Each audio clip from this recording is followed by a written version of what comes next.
Let's take a look at placing a stop loss on an open position using the NinjaTrader Mobile App, and let's do it from the chart.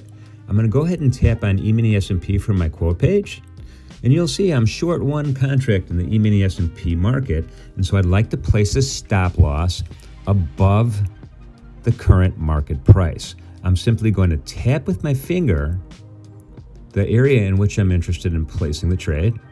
I'm going to release, and then I'll get a confirmation button at the bottom that says buy one stop at, in this case, 58.68 and a quarter. I'll tap it. I'll get my confirmation that that order is now working. And you can see a label on the chart that graphically represents that stop loss.